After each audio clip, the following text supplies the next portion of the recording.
One more thing. Yeah. How is it like being a woman in aviation?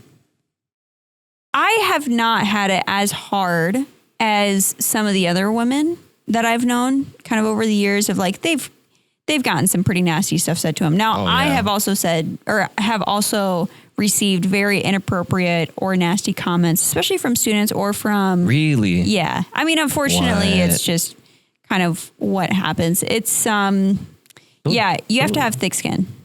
So disrespectful. It is. Like, what'd you say? Whack! Or you get a lot from, like, managerial stuff, or managerial people, or, you know, from people who you just want to talk to aviation about, and they just kind of like automatically dismiss you. They just like, oh, you're just here for diversity reasons. You know, it's not the best thing, but it's, you know, women make up 7% of commercial pilots in the States. And I'm one of that 7%. And I'm not even, you know, flying for the airlines, right? So you got to think about that percentage. That's smaller percentage. Small. Even like in the airline side too. It's even smaller. Big time. I think my whole entire time that I've been out here, so about 3.5 or 4 years as an instructor, I've had 3 female students.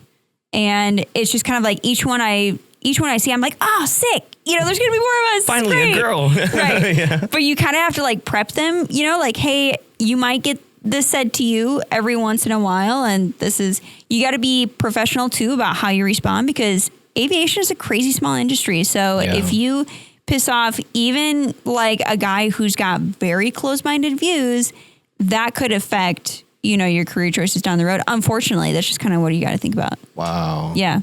So it's not the best, but aviation in general, you have to have thick skin because you're constantly getting critiqued, and it's very performance-based, as our post-flight critiques have been. Yeah. Yeah. It's like, this is stupid to use the rudder on this portion of the flight. you are actually like trash, okay? Right? Like, I'll ask you, how do you think you did? You're like, I think like a 7 out of 10. I think like a 4 out of 10. You did a 4.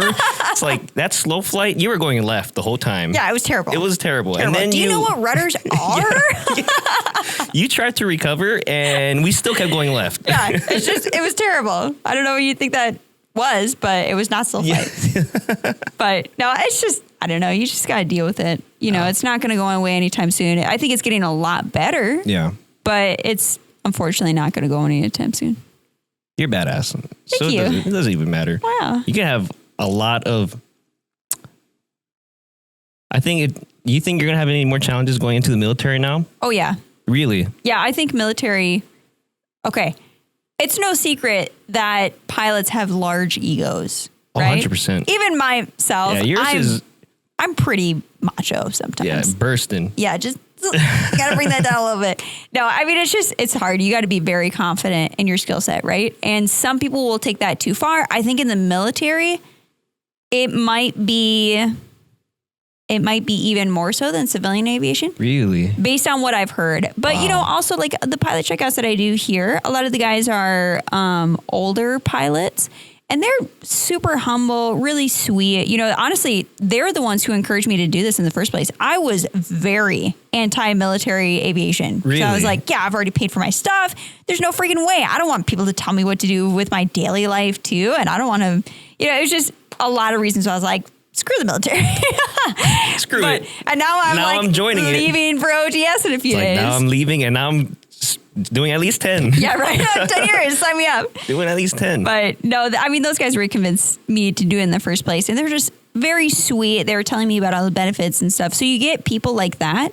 But then I think the people who you're going to interact with on a day-to-day basis are probably going to be even more macho. Yeah. And I don't know. I think there's going to be quite a few challenges. Yeah. Because a lot of it, especially right now, and like for people of color, for women, if we get hired in aviation, they're like, diversity. Yeah, that's the first thing that they say. Yeah, exactly. They needed to boost their numbers for whatever reason. Yeah.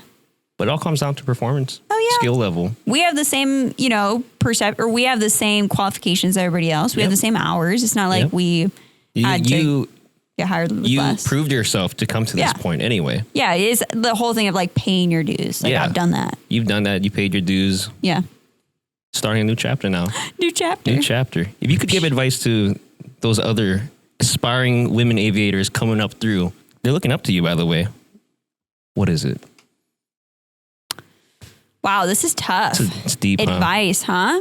Yeah. If you're going to go into aviation, it's not like a half-ass, or it's not a hobby, unless you're doing it as a hobby. Mm-hmm. But even then, like, it's a very intensive hobby. Yeah. It's not to be taken lightly. If you're going to do this as a career, if you have any inkling, or if you are doing it as a career, you just got to stay on top of your game, like constantly be learning, and just try to be light about everything that comes your way, the critiques and stuff. It's really difficult, especially when you're switching different airframes or new careers new jobs in aviation or what have you, when you get those initial first critiques, mm-hmm. because, you might not have had your best day flying with that person, right?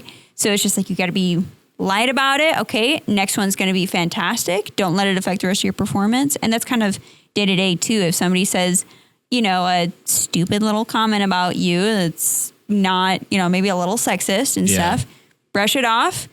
It's going to be great with the next person that you interact with. That's what I'm talking about. Yeah. Yeah.